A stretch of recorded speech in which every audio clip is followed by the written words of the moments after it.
Capítulo 2. El exorcismo y el exorcista. Cuestión 118. ¿Qué es el exorcismo? Exorcismo es el rito por el que se ordena al demonio salir del cuerpo de un poseso. La esencia del exorcismo es la conjuración, es decir, la orden dada al demonio en el nombre de Jesús para que abandone ese cuerpo. El rito eclesiástico del exorcismo contiene muchos ritos menores: la letanía de los santos, liturgia de la palabra, rezo de la oración dominical, etc. Pero su verdadera esencia es la conjuración del demonio. Las oraciones dirigidas a Dios son deprecativas, es decir, se le suplica, mientras que al demonio nunca se le pide nada, sino que se le conjura, esto es, se le ordena. Y se le ordena por el poder sacerdotal o por el poder inherente en el mismo nombre de nuestro Redentor. Si en un exorcismo no hubiera conjuración, no habría verdadero exorcismo. El rasgo definitorio y específico del exorcismo es la conjuración. De hecho, la palabra griega exorkisein significa justamente eso, conjurar. Pongo a continuación dos ejemplos tomados del ritual de exorcismos de 1998. Fórmula de oración deprecativa a Dios.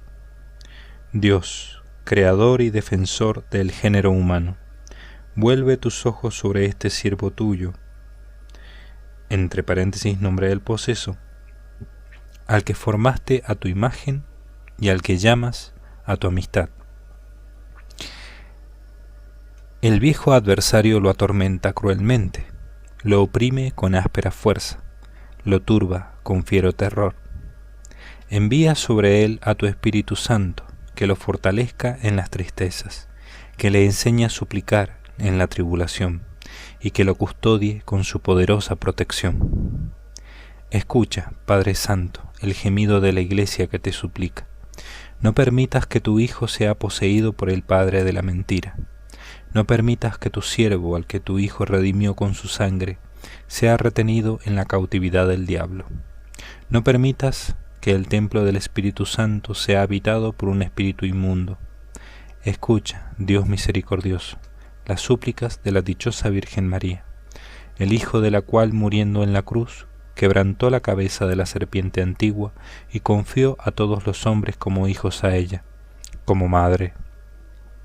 Que brille en este siervo la luz de la verdad, que entre en él el gozo de la paz, que le posea el espíritu de santidad y que morando en él le torne sereno y puro. Fórmula de conjuración al demonio.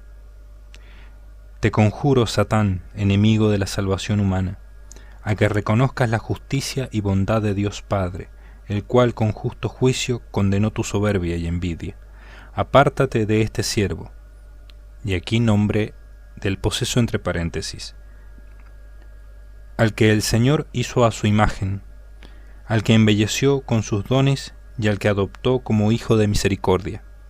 Te conjuro, Satán, príncipe de este mundo, a que reconozcas el poder y fuerza de Jesucristo, el cual te venció en el desierto, te derrotó en el huerto, te despojó en la cruz, y resucitando del sepulcro, llevó consigo tus trofeos al reino de la luz.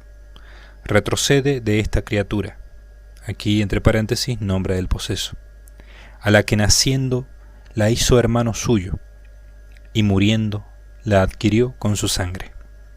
Te conjuro, Satán, seductor del género humano, a que reconozcas al Espíritu de verdad y gracia, el cual repelió tus insidias y confundió tus mentiras. Sal de esta criatura de Dios, entre paréntesis nombre del poseso, a la que él selló con el sello celestial. Retrocede de este hombre, al que con la unción espiritual Dios lo hizo templo sagrado. Retrocede pues, Satán, en el nombre del Padre, y del Hijo, y del Espíritu Santo. Retrocede por la fe y la oración de la Iglesia. Retrocede por el signo de la Santa Cruz de nuestro Señor Jesucristo, que vive y reina por los siglos de los siglos. Amén. Cuestión 119. ¿Cuál es el modo ideal de organizar este ministerio del exorcistado? Lo ideal es que este ministerio se organice muy bien, con suficiente número de personas bien capacitadas para la misión que se les va a encomendar. Si para ello se considera que es mejor concentrar el ministerio en la capital de la arquidiócesis, mejor que en cada diócesis, óbrese de esa manera. Desde luego no es obligatorio que en cada diócesis haya un exorcista. El modo que voy a exponer de organizar este ministerio está pensado para una gran arquidiócesis que posea una gran afluencia de casos a examinar. La parte más delicada de este ministerio no es el exorcismo, sino el discernimiento. Pues si nos equivocamos y decimos que no está posesa una persona que sí lo está, le estaremos infligiendo por omisión un daño terrible que puede tener que llevar a cuestas toda una vida. Pero por otro lado, si le decimos que está posesa y no lo está, la Iglesia quedará muy desprestigiada.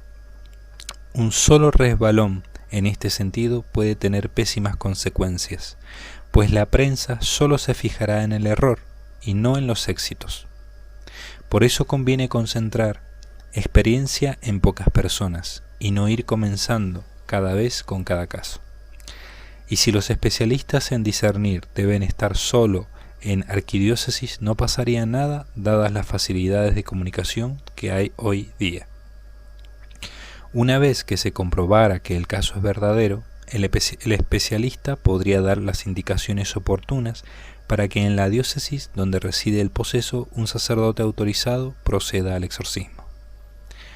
Aunque cada caso es suficiente con que lo vea una persona, conviene que sean 3 las personas integrantes de ese equipo de discernimiento. 3 personas de distintas edades, para que si muere una, no se vaya todo el conocimiento con él, sino que por el contrario el conocimiento se vaya poniendo en común. Por más que esta ciencia del discernimiento se ponga por escrito, nada podrá suplir en esta materia a la experiencia. Por eso, el que el exorcista joven sea enseñado por el de más edad es muy beneficioso. Después, comprobado que un caso es de auténtica posesión y conseguida la autorización, lo ideal es que el exorcista tenga un equipo de laicos que le ayuden durante el exorcismo. Laicos que sujeten al poseso y que recen durante el acto litúrgico. Pueden ser entre 5 y 10. 10 pueden parecer muchas personas, pero si están ahí rezando, entonces no estorba ese número, pues la oración se suma. La oración de este equipo de laicos que asisten a las sesiones no son algo sin mucha importancia. Por el contrario, el poder de la oración de un grupo es muy superior al de un sacerdote solo. No necesariamente el equipo de sacerdotes que disciernen tienen que ser los que después hagan los exorcismos. Como se ha dicho ya, el exorcismo es una operación más fácil de hacer que la acción de recibir a la persona y discernir. Pues para el exorcismo basta conseguir el manual. Y si hay dudas, pueden consultar con alguien del equipo de discernimiento. Pero ningún manual puede dar la experiencia necesaria para discernir los casos verdaderos de los falsos. Es en esa labor de discernir donde más conviene que se acumule la experiencia y por tanto que las personas sean fijas, siempre las mismas, sin cambios. Por otro lado, exorcizar, si se hace con mucha frecuencia, es un ministerio muy pesado.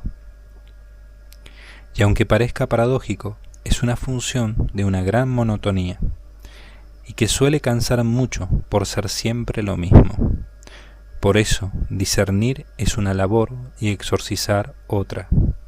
No necesariamente deben ir unidas ambas. Con lo cual, resumiendo, lo ideal es que el ministerio en las grandes arquidiócesis, con atención de muchos casos, se organice con 3 tipos de personas: los consultores, encargados del discernimiento; los exorcistas, encargados de llevar a cabo el exorcismo; y los asistentes, el equipo de laicos que asisten con su oración y ayuda en los exorcismos. Entre los asistentes podría haber laicos más fijos en este ministerio que se encargan del acompañamiento espiritual de los posesos y sus familias. Los posesos, en la mayor parte de los casos, precisan de una verdadera catequesis para acercarse a Cristo. Algunos de estos asistentes, con los años, pueden acumular tal experiencia que algunos de ellos podrían llegar a ser alguno de los consultores. Si este laico es además psiquiatra, su juicio parecerá más justo a la hora de discernir los casos. Pero digo parecerá, porque en mi experiencia nada es tan valioso como el sentido común y la vida espiritual. Cuestión 120. ¿Es obligatorio un informe psiquiátrico para proceder al exorcismo? No. La idea de que es preceptivo un informe psiquiátrico antes de proceder al exorcismo no aparece en ningún texto normativo sobre esta materia. Si un obispo espera que un psiquiatra le diga: este hombre está poseso, normalmente no se hará ningún exorcismo, aunque se presentara allí el mismo endemoniado de Gerasa que tenía una legión dentro. El informe psiquiátrico solo va a hablar de posibilidades. Si el exorcista está seguro de que está poseso, ¿para qué necesita un informe psiquiátrico? Además, en varias ocasiones ya me ha ocurrido que en un poseso la enfermedad psiquiátrica coexistía con una verdadera posesión. ¿De qué hubiera servido un informe en ese caso? Desde el momento en que puede coexistir una enfermedad psiquiátrica con la posesión, ¿qué sentido tiene un informe psiquiátrico? ¿Es que si está enfermo no puede estar poseso? Cuestión 121. ¿Por qué se necesita permiso del obispo para exorcizar? Al principio, en la iglesia primitiva, no se necesitaba permiso del obispo. Este ministerio se ejercía cuando se creía oportuno. Sin embargo, muy pronto se impulsó la norma de que nadie lo ejerciera sin autorización del obispo. Así consta ya en el año 416, año en el que el Papa Inocencio I le escribe una carta al obispo Gubbio en la que se dice: debes tener solicitud caritativa por estos bautizados, que después del bautismo son poseídos por el demonio, a causa de algún vicio o pecado. Y a tal efecto puede ser designado algún presbítero o diácono, ya que realizar lo cual, entre paréntesis el exorcismo, no les es lícito si no es con el mandato del obispo. Aquí hay una cita a pie de página que dice: Deis vero baptizatis, qui postea a demonio, vitioliquo aut peccato interviniente, arripiuntur, est solicita dilectio tua, sia presbítero vel diácono posint, aut debeant designari, quod hoc nisi episcopus praeceperit non licet. PL 20 en números romanos y 557 al 558. Ahora retomo la lectura. ¿Por qué la Iglesia impuso esta normativa?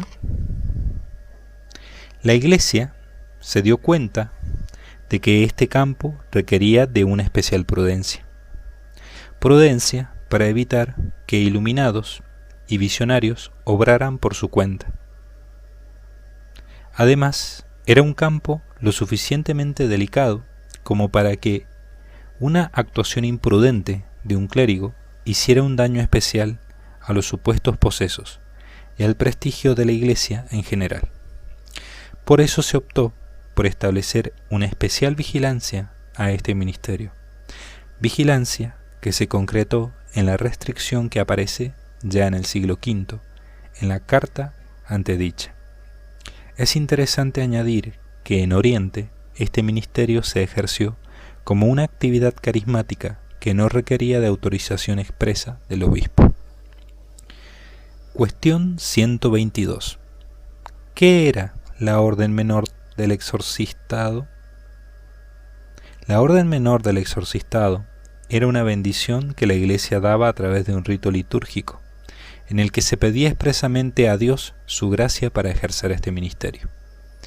Después, aunque habían recibido esta orden menor, no podían ejercer ese ministerio sin permiso de su obispo. Con el documento Ministeria Quaedam, Pablo VI suprimió esta orden menor. Algunos consideraron que esto suponía la pérdida de un arma de lucha contra el demonio, pero no era así.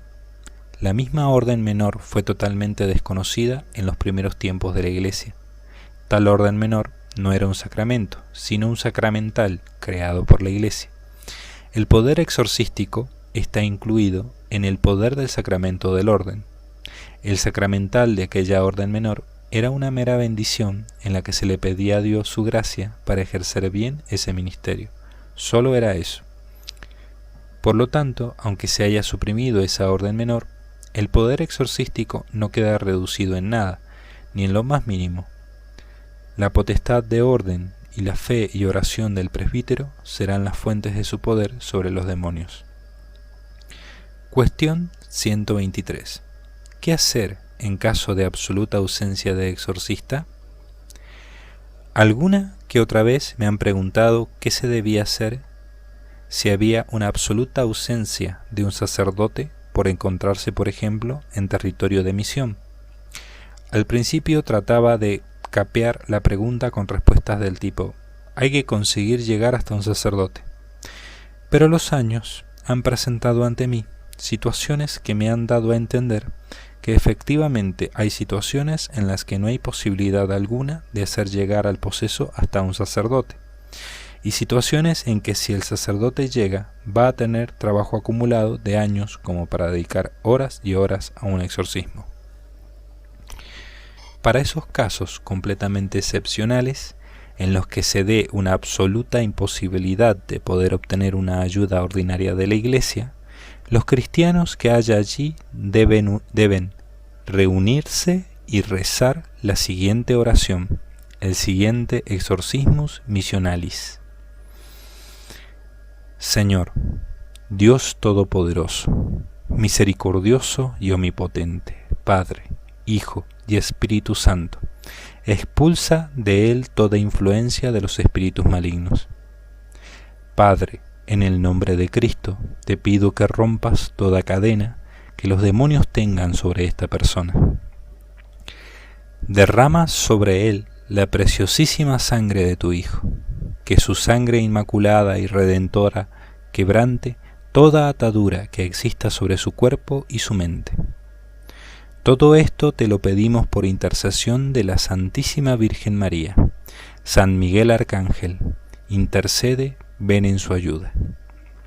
En el nombre de Jesús, ordeno a todo demonio que pueda tener alguna influencia sobre él, que salga para siempre, por su flagelación, por su corona de espinas, por su cruz, por su sangre, por su resurrección.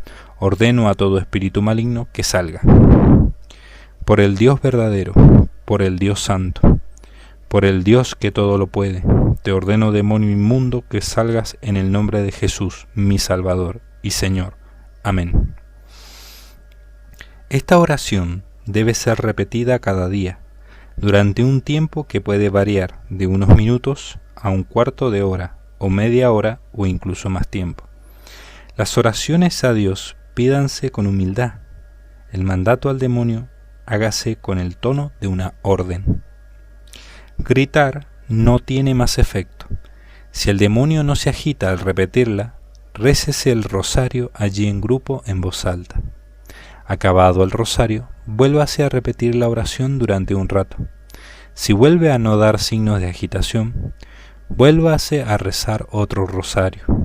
Lo ideal es proseguir así durante mucho tiempo. Esta oración, junto al rezo del rosario, tiene la ventaja de ser una oración breve unida a un sistema sencillo de exorcizar que se puede usar también haciendo ligeras acomodaciones para los casos de infestaciones. Incluso, si no es un caso de posesión, la persona lo puede usar para liberarse de influencias que provengan del demonio. Pero no es una oración de protección, sino de expulsión, y por tanto debe ser usada solo por personas que sin ninguna duda tengan ese tipo de disturbios para los que está pensada. En cada caso habrá que hacer en la oración los cambios pertinentes. Por ejemplo, donde se dice expulsa de él toda influencia de los espíritus malignos, habrá que decir expulsa de esta casa toda influencia. Hay que repetir que esta oración está pensada para los lugares de misión, para no dejar desamparados a aquellos posesos para los que la aplicación de las normas generales supondría una desprotección del fiel cristiano. Alguien puede ver este exorcismus missionalis como una puerta abierta para que cualquiera comience a practicar exorcismos. Creo que he insistido bastante en las condiciones en las que debe ser utilizado. Absoluta imposibilidad de acceder a ministros sagrados durante meses. No es propio de la caridad dejar a esa gente sin nada. Por poner una comparación, todo medicamento debe ser dispensado con receta médica. Ahora bien, ¿qué hay que hacer si un enfermo de cálculos en el riñón está en un lugar sin médico y sin hospitales a la redonda? Así que creo que en conciencia algo había que decir para esta gente desamparada, aun a riesgo de que lo que se diga para ellos sea aplicado por aquellos que no estaban en esa situación. Pero el que exista el riesgo evidente de que haya gente que no se someta a las normas canónicas y haga los exorcismos cuando les dé la gana, no significa que no se deba decir algo para los casos de fieles hijos de la Iglesia que se encuentren en esa penosa situación. Cuestión 124. ¿Puede exorcizarse a un no católico? Sí. Los no bautizados o los bautizados en otras confesiones pueden ser exorcizados. El exorcismo supondrá una magnífica ocasión de acercamiento a Dios y a la Iglesia. A los que pertenecen a confesiones monoteístas no se les exigirá el abandono de su religión. Así, por ejemplo, si un musulmán pide el exorcismo, no se le exigirá la fe en Cristo para ser exorcizado. Bastará, por un lado, con que aumente su fe en el único Dios verdadero, creador de todo y juez de vivos, y por otro que lleve una vida justa y adecuada a la ley natural. Sí que se le puede pedir que aumente su tiempo de oración, la oración a Dios, sin exigirle que ore ni a la Virgen ni a los santos, aunque sí que se puede sugerir. Sin embargo, a alguien que está en una religión politeísta se le debe exigir como condición para comenzar los exorcismos que abandone su falsa creencia en dioses y acepte a Dios. Cuestión 125. ¿Pueden ser infestados los animales? La posesión de animales, objetos o lugares se llama infestación. La posesión de lugares es un fenómeno común, pero la de animales es extrañísima. Prácticamente no ocurre nunca. Si ocurriera, sacrificando al animal saldría el demonio y no pasaría nada más. Es decir, el demonio al abandonar al animal, porque ha muerto, ya no posee ni perjudica a nadie más. Me han sido referidos muy pocos casos de infestación de animales. En un caso de infestación de una casa, fue un sacerdote a realizar el exorcismo del lugar. Desde ese día la casa quedó liberada, pero el perro, un perro bastante voluminoso, comenzó a tener el siguiente comportamiento extraño. Cada vez que abrían la puerta de la verja se iba corriendo hacia una carretera muy transitada y se tumbaba en medio del asfalto. Pocas veces tuvieron que sacarlo de ahí, ya que pronto murió arrollado por un coche. La infestación de la casa puede ocurrir cuando en esa casa se ha practicado de forma continuada espiritismo, ritos satánicos, santería o cualquier otra forma de esoterismo.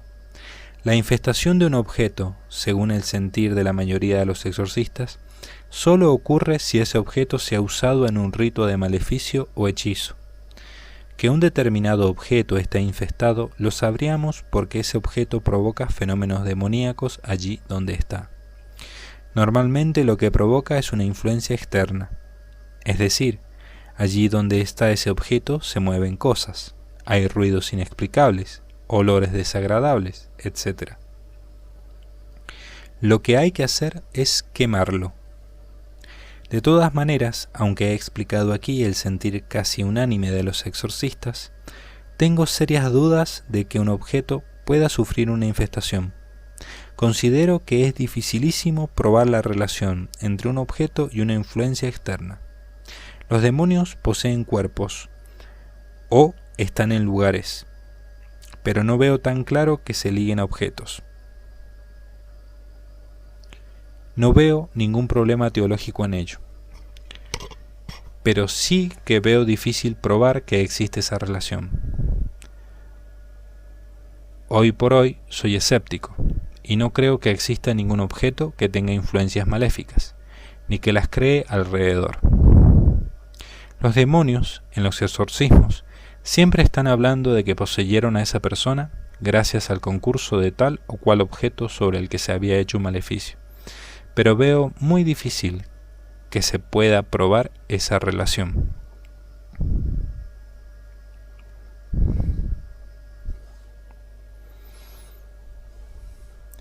Cuestión 126. ¿Es cierto que el demonio se venga de los exorcistas? El demonio ya trata de hacer todo el mal que puede. Si pudiera hacer más mal, lo haría. Si el sacerdote reza el rosario cada día y le pide a Dios que le proteja contra toda acechanza del maligno, nada debe temer.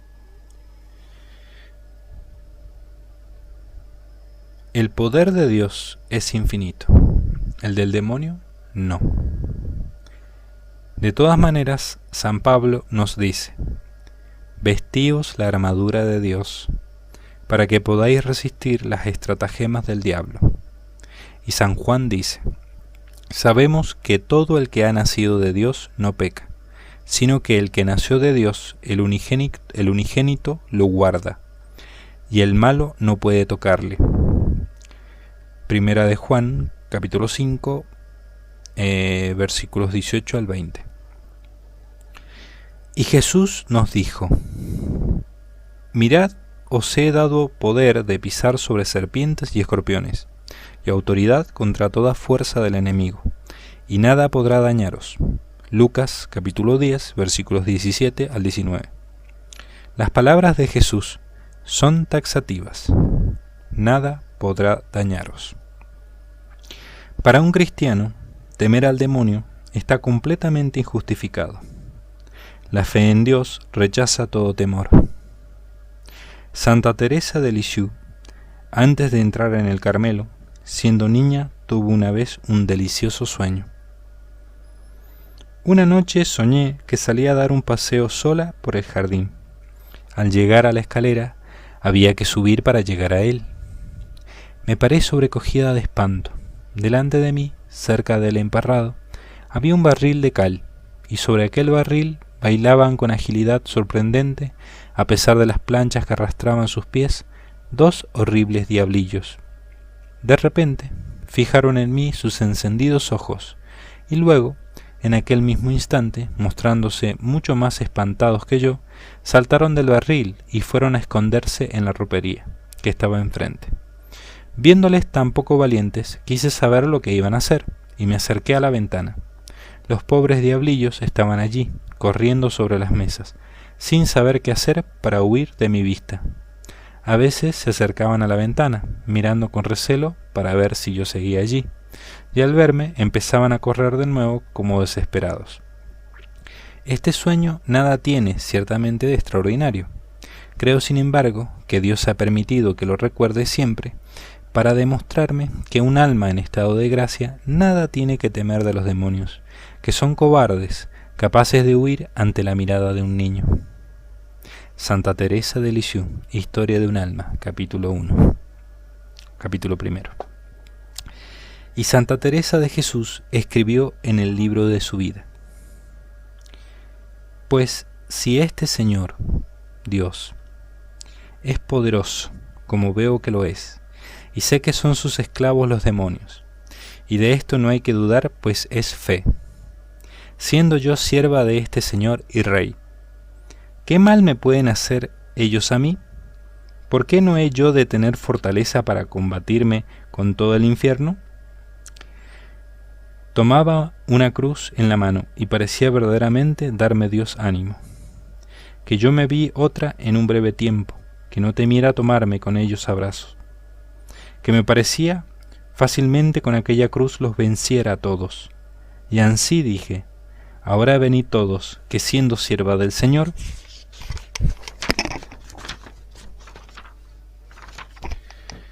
yo quiero ver, me podéis hacer. Es sin duda que me habían miedo, porque yo quedé sosegada y tan sin temor de todos ellos, que se me quitaron todos los miedos que solía tener hasta hoy, porque aunque algunas veces los vía, como después no los he habido más, casi miedo. Antes me parecía ellos me le habían a mí. Quedóme un señorío contra ellos, bien dado del Señor de todos, que no se me da más de ellos que de moscas. Parécenme tan cobardes que, en viendo que los tienen en poco, no les queda fuerza. No saben estos enemigos derecho a cometer, sino quien ven que se les rinde, o cuando los primite Dios, para más bien de sus siervos, que los tiente y atormenten. Pluguiese a su majestad, temiésemos a quien hemos de temer, y entendiésemos nos puede venir mayor daño de un pecado venial que de todo el infierno junto. Pues es ello ansí, que espantados nos traían estos demonios, porque nos queremos nosotros espantar. Esta es gran lástima, más si todo lo aborrecemos por Dios, y nos abrazamos con la cruz, y tratamos de servirle de verdad. Huye él de estas verdades como de pestilencia. Es amigo de mentiras, y la misma mentira no hará pacto con quien anda en verdad. No entiendo estos miedos. Demonio, demonio. ¿A dónde podemos decir Dios, Dios, y hacerle temblar? Sí, ya que sabemos que no se puede menear si el Señor no lo permite. ¿Qué es esto? Es sin duda que tengo ya más miedo a lo que tan grande le tienen al demonio que al mismo, porque él no me puede hacer nada. Santa Teresa de Jesús, libro de su vida, capítulo 25, número 19 al 22. El cardenal Ratzinger escribía a este respecto: el ministerio de la iniquidad se inserta así en la perspectiva cristiana fundamental, es decir, en la perspectiva de la resurrección de Jesucristo y de su victoria sobre el poder del mal. En esta óptica, la libertad del cristiano y su tranquila confianza que rechaza el miedo. Primera de Juan, capítulo 4, versículo 18. Entre paréntesis está esa pequeña cita. Toma toda su dimensión, la verdad excluye el miedo, y así permite reconocer el poder del maligno. Palabras del cardenal Ratzinger en el libro del cardenal Joseph Suenens, Renovación y poder de las tinieblas. Como se ve, nuestra fe nos enseña que el demonio existe, pero también nos enseña que existe dentro de la construcción teológica de la fe en Dios, nuestro Señor. Y la fe en Dios es incompatible con el miedo. La fe en Dios destruye todo miedo. Nota A. De todas maneras, la experiencia me ha enseñado que es muy frecuente que a los laicos que participan en exorcismos ayudando al sacerdote, al acostarse ese día, el demonio les despierta en mitad de la noche. Al principio, al oír cosas así, pensaba que se debía a la preocupación subconsciente, pero al cabo de unos años vi que no, que ciertamente el demonio rabioso por el bien que eso hacía a sus almas, les despertaba súbitamente esa misma noche, a algunos incluso un par de noches. En todos estos años, solo una única vez la cosa ha ido un poco más lejos. Uno de los laicos que asistió era una persona que no creía mucho en todas estas cosas. De hecho, no era practicante. Asistió más bien por curiosidad. Le invité porque sabía que eso iba a hacerle un gran bien al alma. Y así fue. Aquello le supuso un gran beneficio para su vida espiritual. El problema fue que al día siguiente su hija, a la 1 de la noche, en su casa, comenzó a presentar los mismos síntomas de un poseso durante 2 horas. El marido, preocupadísimo, le decía a su mujer que él no sabía lo que era un poseso, pero que aquello que veía en su hija era lo mismo que había visto el día anterior en la iglesia. La niña lloró inconsolable durante 2 horas seguidas, sin ninguna causa, sin que nada se pudiera hacer que parara en sus lloros, que eran como nunca los había visto en ella. Incluso en un momento dado comenzó a hablar con voz ronca. Se pusieron a rezar y en 2 horas aquella niña de 6 años volvió a la normalidad. Es un caso que demuestra lo furioso que le pone al demonio verse descubierto, y esto demuestra cómo trata de vengarse, aunque esa venganza no pueda llegar más allá de despertar a alguien en medio de la noche. Lo que he dicho de la niña es una excepción. En este campo a veces las excepciones pasan. Nota B. A mí, personalmente, lo único que me ha pasado de naturaleza extraordinaria ha sido que por la noche acostado se me encendiera la luz pocos minutos después de acostarme. Solo me ha ocurrido una vez. Conozco a más sacerdotes que se dedican a estas cosas que lo mismo que a mí. No les ha ocurrido nunca nada, o algo tan intrascendente como eso. Pero al igual que la excepción de la niña descrita en la nota 1, también hubo un exorcista al que el demonio en un exorcismo le dijo que le incendiaría el coche, y tal cosa sucedió mientras conducía unos días después. Como se ve en esta materia, hay cosas excepcionales que a veces suceden. Desafortunadamente después hay quien piensa que eso es lo normal. Cuestión 127. ¿Es cierto que durante el exorcismo el poseso revela los pecados de los presentes? Es cierto que los demonios aperti suelen con frecuencia decir pecados de personas presentes. Sin embargo, lo que dicen es pura invención. Y a eso, a pesar de que dicen muchos detalles acerca del lugar y tiempo de tales pecados. En muchas ocasiones he comprobado que distintos demonios, habiendo podido haber revelado pecados míos ciertos, no los revelaron porque Dios protege la fama de los sacerdotes y no le permitió hablar de ellos. De la misma manera, en un exorcismo el poseso le dijo a un chico presente que moriría dentro de un mes en un coche blanco. Y no le pasó nada. El demonio locuaz miente. Solo es fiable aquello que se le pregunta en nombre de Jesús. Y aun esto solo es fiable si se insiste en la orden de que diga la verdad en nombre de Jesús. Cuestión 128. ¿Quién puede ser exorcista? Normalmente se ha insistido mucho en que debe ser un hombre muy virtuoso. Indudablemente que lo ideal sea cuanto más virtuoso sea mejor. Pero cualquier sacerdote puede hacer el rito del exorcismo. Cualquiera, incluso sacerdotes no muy edificantes, pueden expulsar a los demonios sin mayor problema. Necesitarán más tiempo que los virtuosos, pero lo lograrán. Y aunque esto que voy a decir puede escandalizar a alguien, puedo asegurar que incluso un sacerdote en pecado mortal podría realizar un exorcismo y expulsar al demonio. ¿Por qué? Pues porque el exorcismo es una oración litúrgica de la Iglesia. En el exorcismo se manifiesta el poder de la oración, el poder del sacramento sacerdotal y el poder del nombre de Jesús. La santidad del sacerdote ayuda, pero no es una condición necesaria. y considerar que el exorcismo es una acción peligrosísima para el sacerdote es un grave error. Como lo es considerar que para exorcizar poco menos se necesita un don especial. El único don que se necesita es el don del sacerdocio.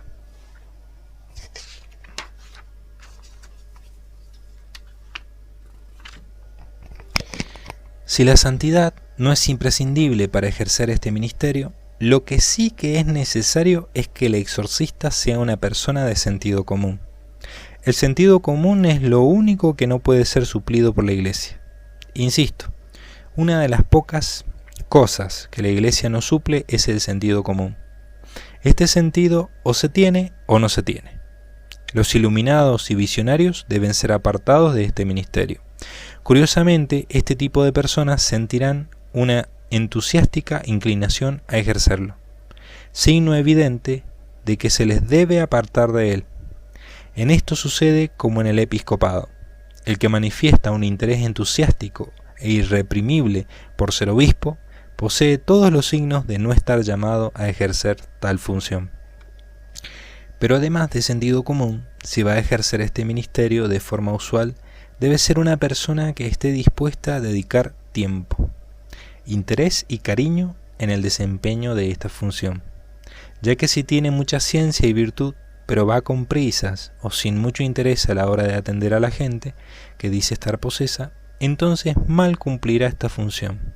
Es preferible en esos casos un sacerdote menos virtuoso, pero con ganas de ayudar a este tipo de personas. Cuestión 129. ¿Hay exorcismos fuera de la Iglesia Católica?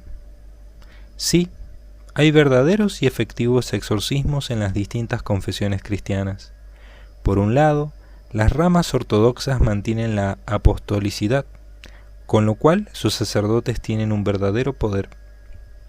Por otro lado, las ramas protestantes tienen el nombre de Jesús y la fe en él. Y en el nombre de Jesús y en su fe se puede expulsar a los demonios. A las cosas más necesarias, Dios no ha querido ponerles demasiadas condiciones para su validez. Así, normalmente el bautismo lo realizan de forma válida todas las confesiones cristianas. Como el Redentor sabía el gran sufrimiento que iba a causar la posesión en aquellos que la padecieran, no quiso poner condiciones muy estrictas para que los exorcismos fueran efectivos. En el ámbito ortodoxo, los exorcismos son muy parecidos a los del ritual católico. En el ámbito protestante pentecostal, el exorcismo suele consistir en un grupo de fieles que se reúnen para alabar a Dios, y en medio de esas alabanzas ordenar una y otra vez al demonio a que salga en el nombre de Jesús, y la fe y el poder de ese nombre logran que salga. Desafortunadamente, fuera del mundo pentecostal, el resto de ramas protestantes normalmente han perdido la tradición acerca del modo de proceder en caso de posesión y suelen derivar los casos hacia iglesias católicas o pentecostales. No deja de ser curioso que seguidores de Cristo, luteranos, anglicanos, episcopalianos, etc., ya no sepan qué hacer con casos de opresión del maligno. Una vez que la tradición experimenta un corte de siglos, los métodos no pueden ser inventados de la nada. Cuestión 130. ¿Existían exorcismos antes de Cristo? En aquellos tiempos existía gente que decía exorcizar, pero el poder de expulsar a los demonios lo dio Cristo a sus seguidores. De manera que no había exorcismos válidos antes de Cristo, ni tampoco los hay en la actualidad fuera del ámbito cristiano. Hoy día hay muchos brujos y magos que dicen exorcizar, pero sus exorcismos son completamente ineficaces. De todas maneras, antes de Cristo tampoco podemos excluir taxativamente el que alguna persona muy santa que viviera antes de Cristo pudiera recibir algún de Dios para ejercer este ministerio. Hubo santos antes de Cristo, hombres justos que buscaron a Dios. Es perfectamente posible que alguna de estas contadas personas justas, dedicadas a la oración y de vida ascética, pudieran expulsar demonios en el nombre del Dios único y verdadero. Cuestión 131. ¿Por qué algunos exorcismos se prolongan mucho en el tiempo? Eso ya ocurría en los tiempos de Jesús y aparece en el pasaje de Marcos, capítulo 9, versículos 17 al 18. Los apóstoles no pudieron expulsar a un demonio y le preguntaron a Jesús: ¿por qué nosotros no pudimos expulsarlo? La respuesta la encontramos en la distinción entre potestad y autoridad. Convocando a los 12, les dio poder y autoridad sobre todo género de demonios. Lucas capítulo 9, versículo 1. Los apóstoles y sus sucesores habían recibido plena autoridad para expulsar demonios, pero no todo el poder. Cuando los apóstoles no pudieron expulsar a aquel demonio, la respuesta de Jesús no fue aumentarles la autoridad, ya que era plena, sino que les dijo: esta clase solo sale con ayuno y oración. Es decir, la autoridad no puede ser aumentada, se tiene o no se tiene, pero el poder sí que es susceptible de ser aumentado. La santidad de la persona aumenta ese poder. Y así, en Marcos capítulo 9, versículo 38, aparece que: Maestro, hemos visto a uno expulsando demonios en tu nombre, y hemos tratado de impedírselo, porque no era de los que nos seguían. Aquí vemos a una persona que no tenía ninguna autoridad, pero sí que tenía potestad sobre los demonios. De todas maneras, no todos los demonios tienen el mismo poder, pues no todos son de la misma jerarquía. Los más altos en la jerarquía, es decir, aquellas naturalezas angélicas que pertenecían a los más altos coros, son más difíciles de sacar de un cuerpo. Satán y Lucifer son los más difíciles de exorcizar. Por muy santo que sea el exorcista, este tipo de exorcismo requieren su tiempo. Cada operación requiere un tiempo por su propia naturaleza. Un parto, que un hueso se suelde, etc. Así también cada exorcismo requiere su tiempo, y no hay que impacientarse. Cuestión 132. ¿Es preferible seguir hasta el final en una sesión o hacer varias sesiones? Es preferible hacer varias sesiones para así dar tiempo a la persona a que avance más en la vida espiritual. La vida de oración y el descubrimiento de Jesús deben ir a la par con las sesiones. De lo contrario, tras la salida del demonio, si la persona vuelve a su vida anterior de pecado, el demonio puede volver a entrar. De todas maneras, hay sesiones en que se ve claro que el demonio está a punto de salir. Como es lógico, no tiene sentido detener la sesión cuando se ve que puede salir de un momento a otro. He conocido casos de sesiones que se han prolongado 6 y 7 horas, pero no conozco a nadie que se dedique a este ministerio de forma continuada, que dedique más allá de 1 hora en cada sesión. El que dedica 6 horas en cada sesión acabará agotándose en este ministerio y pidiendo ser relevado. Este ministerio, si se va a ejercer durante años, debe ser realizado de un modo relajado y dentro de un gran orden. Cada sesión debe ser de 1 hora o 2 como máximo. Después hay que parar y dar cita para la próxima semana. Las sesiones de 1 hora serán cada semana o cada 2 semanas.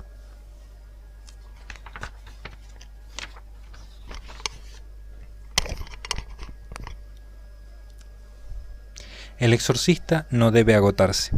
Si recibe muchos casos, no debe dedicar más de la mitad del día a este ministerio, y preferiblemente no más de 3 o 4 días a la semana. Es bueno que el exorcista tenga otras funciones parroquiales: los bautizos, confesiones, despacho, bodas y el resto de labores que conlleva la vida en la parroquia suponen una variación continua que son un enriquecimiento de su sacerdocio. Dedicarse solo a este ministerio del exorcistado sería un empobrecimiento.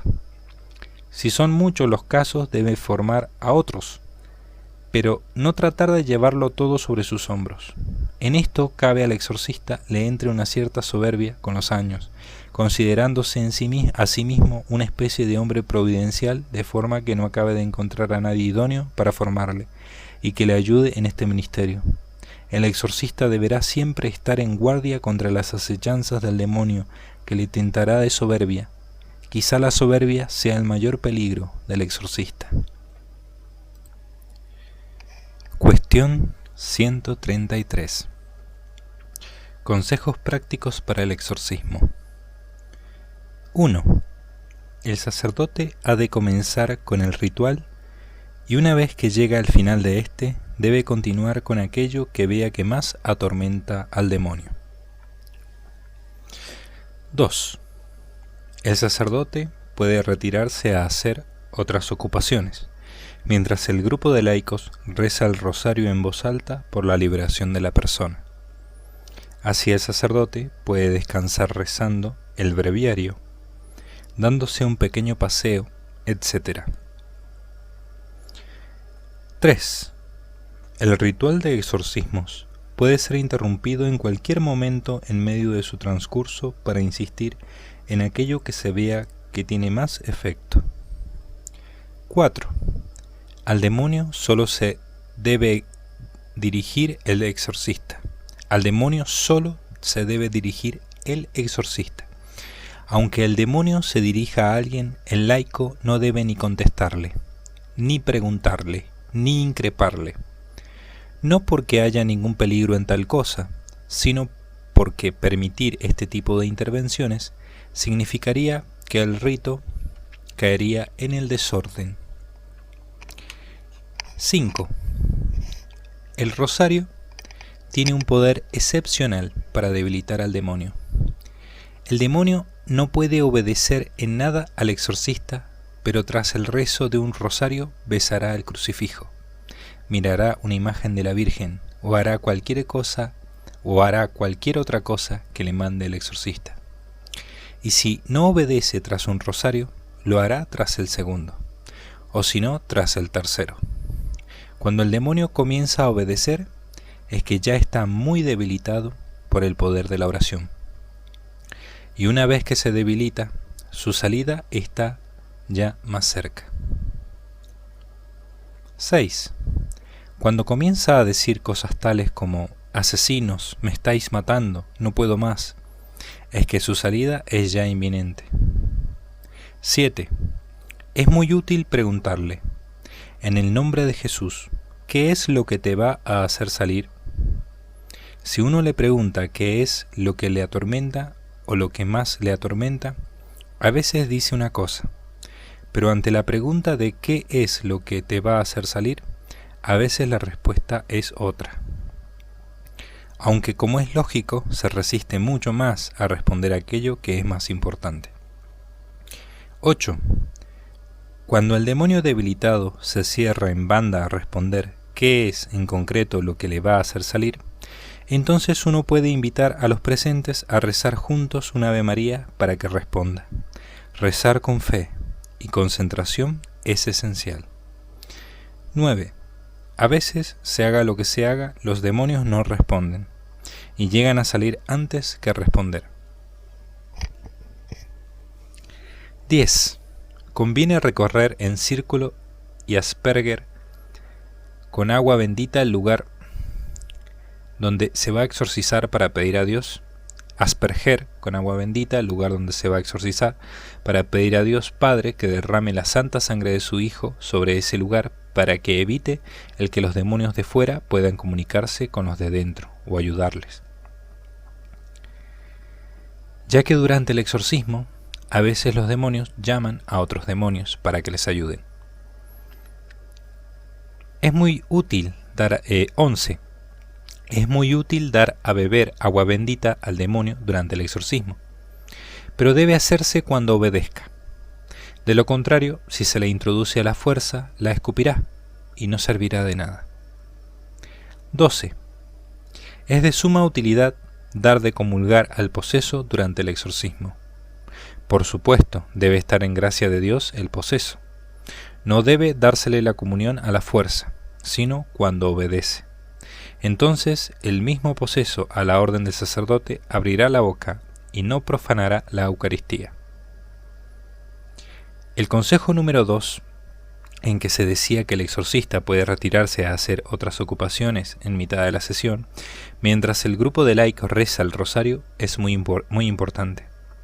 Porque con solo media hora de descanso, el exorcista llega fresco y descansado, mientras que el demonio está ya todavía más agotado y debilitado, pues él no ha tenido descanso. Este tipo de interrupciones pueden repetirse varias veces, permitiendo al exorcista dedicarse a actividades completamente ajenas al exorcismo, y en otra parte de la parroquia, o incluso en la rectoría. Cuando vuelva, encontrará al demonio más débil por la fuerza de la oración, mientras que el exorcista comenzará otra vez con nuevo entusiasmo. No obstante, hay demonios a los que el mero rezo del rosario, en grupo, no les afecta, de manera que el poseso sale del trance. Si esto ocurre, un miembro del equipo de laicos debe ir a por el sacerdote para que retorne a exorcizarlo.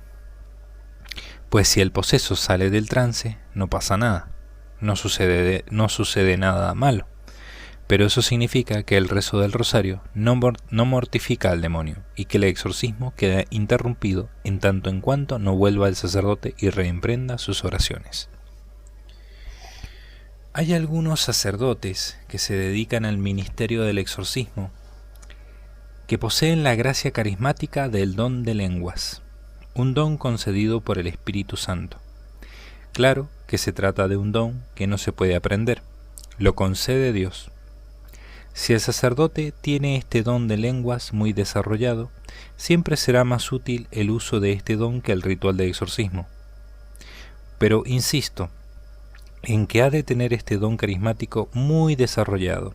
Si es así, puede comenzar directamente orando en lenguas tras rezar la letanía de los santos y pedir a Dios su bendición y protección. Que toda la sesión esté bajo la dirección del sacerdote que tiene el permiso para ese exorcismo, de manera que si un laico u otro sacerdote presente desobedece sus indicaciones, que sea expulsado del lugar sin contemplaciones, y de inmediato. Por ejemplo, si un presbítero presente se pusiera a increpar o a preguntar al demonio contra la voluntad del que dirige la sesión.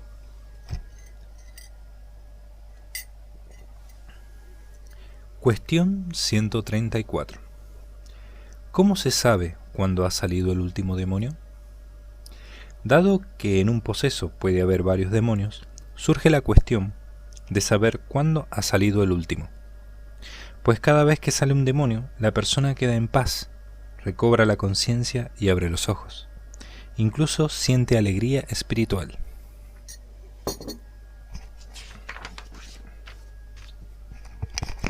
El sistema para saberlo es sencillo. Se trata de orar por la persona durante 2 o 3 minutos más. Si todavía queda un demonio dentro, la persona entrará en trance o volverá a ponerse furiosa. Pero si la persona sigue consciente, se le ha de preguntar si siente algo. Si contesta que no, entonces es el momento de dar gracias a Dios.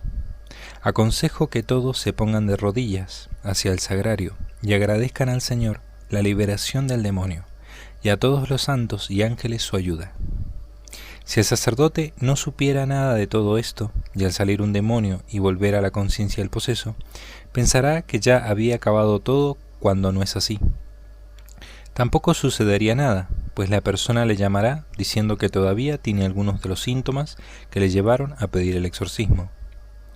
Así que simplemente tendría que reemprender las oraciones para sacar al último demonio o a los que queden. Cuestión 135.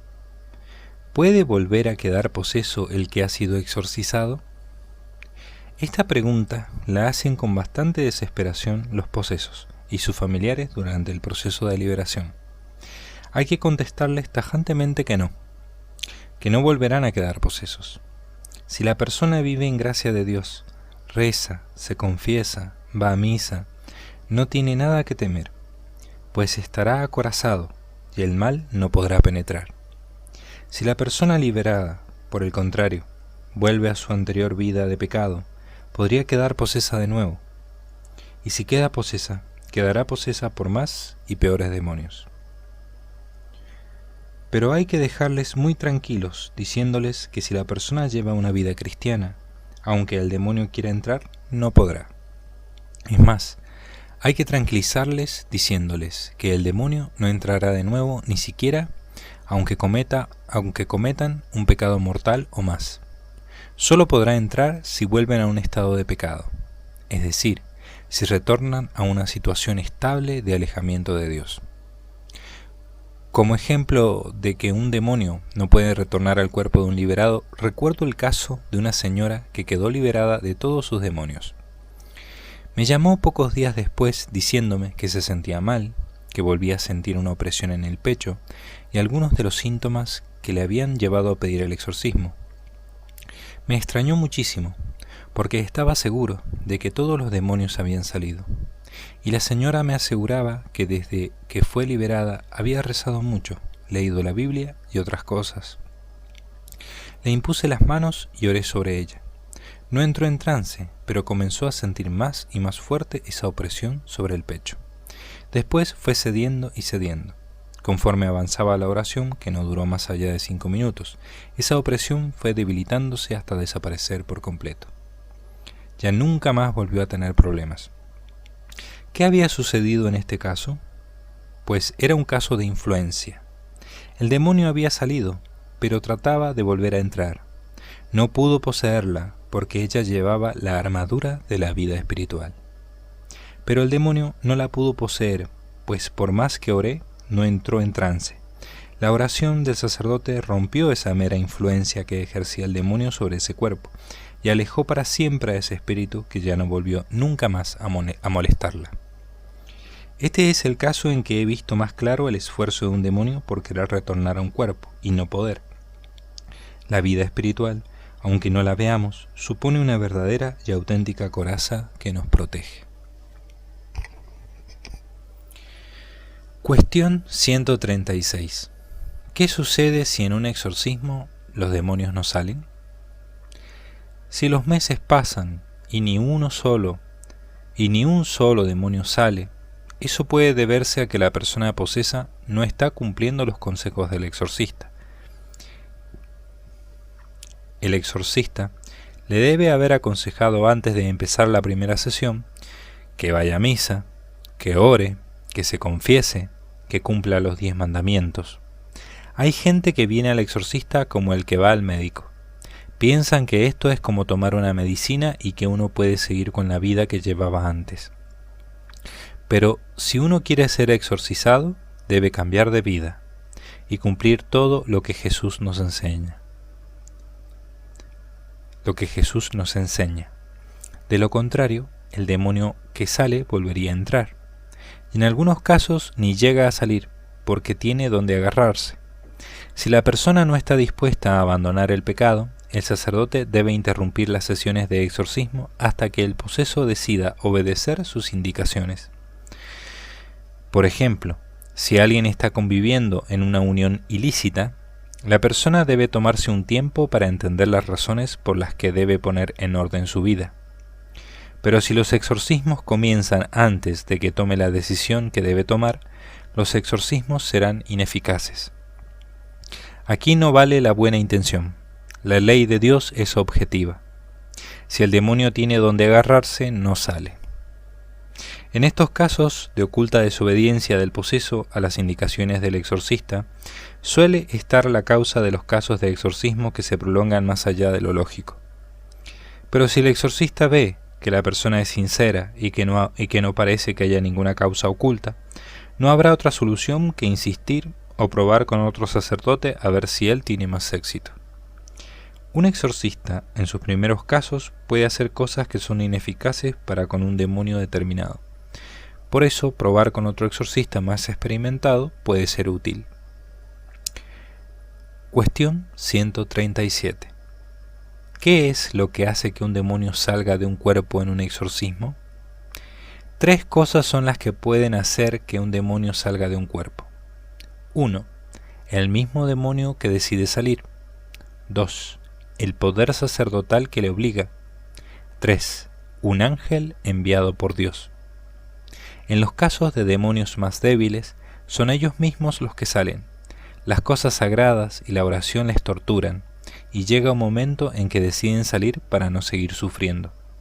En ocasiones, al marchar dicen cosas como: salgo, no me expulsas, sino que salgo yo por mi voluntad. Otros demonios son más fuertes que estos primeros, y por más que sean torturados se quedan como pegados a la persona.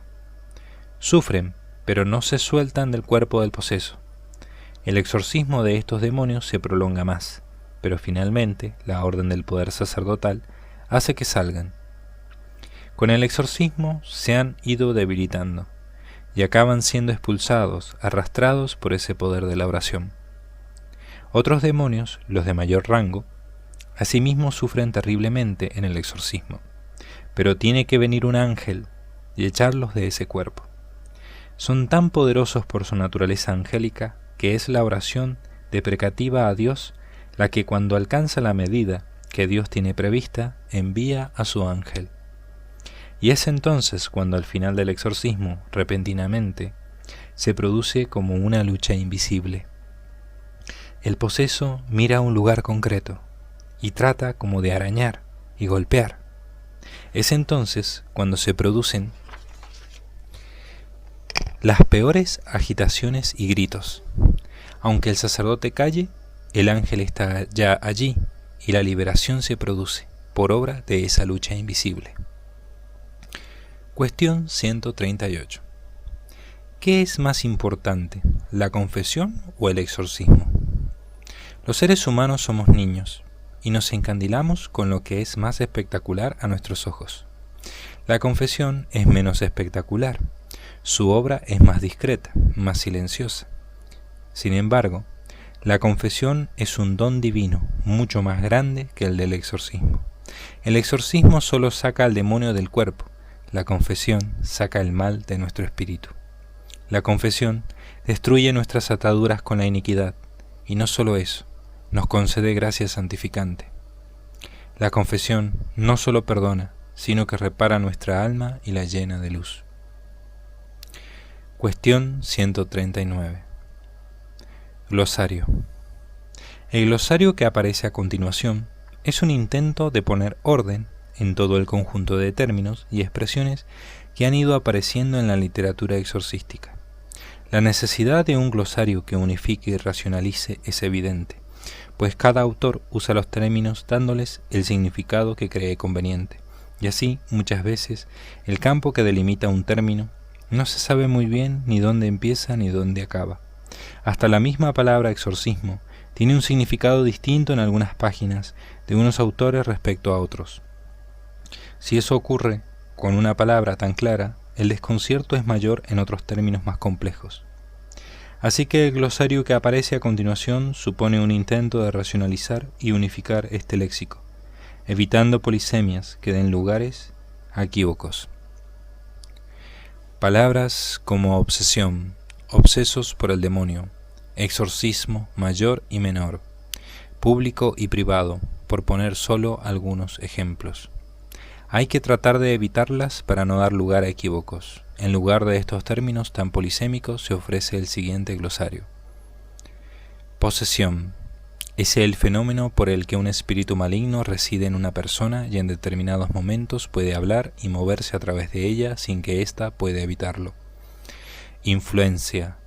Es el fenómeno por el que un demonio ejerce cierta influencia sobre el cuerpo o la mente de una persona, pero sin llegar a poseer su cuerpo. La influencia puede ser interna o externa. Influencia interna. En la influencia interna, el demonio ejerce su influencia desde dentro del cuerpo de la persona.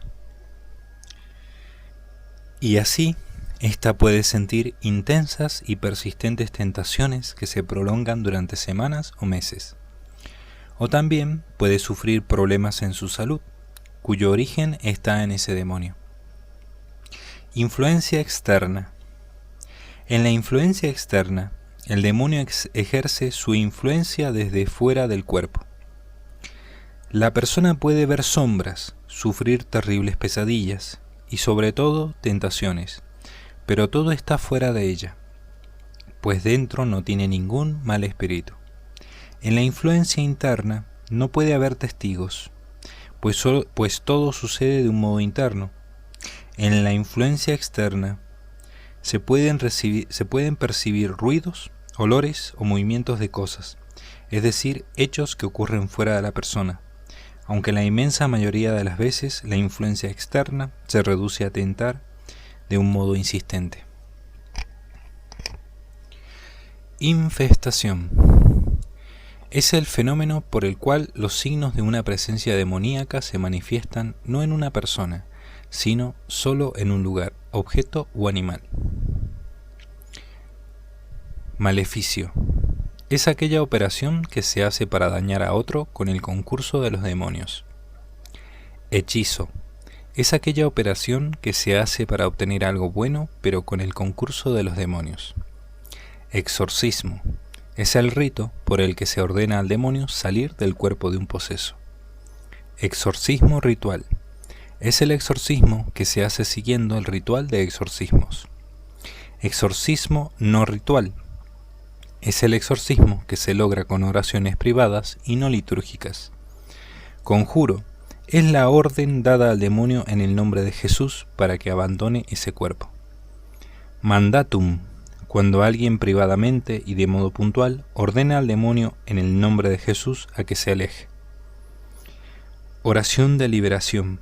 Es la oración que se hace para acabar con la influencia del demonio en una persona. Demonopatía. Toda patología psiquiátrica que cursa con una temática demoníaca. Dimicatio. Es el conjunto de oraciones hechas para alejar al demonio, no de una persona, sino de una comunidad, de un apostolado o de un lugar amplio tal como una ciudad o una región. Todo este glosario ha sido elaborado con la idea de crear términos técnicos que eviten el tener que usar otras palabras que se prestaban a errores de sentido. Y por esta razón, en este glosario cada término tiene un significado y solo uno. Por eso la palabra obsesión, en adelante, deberá ser usada siempre en su sentido psiquiátrico.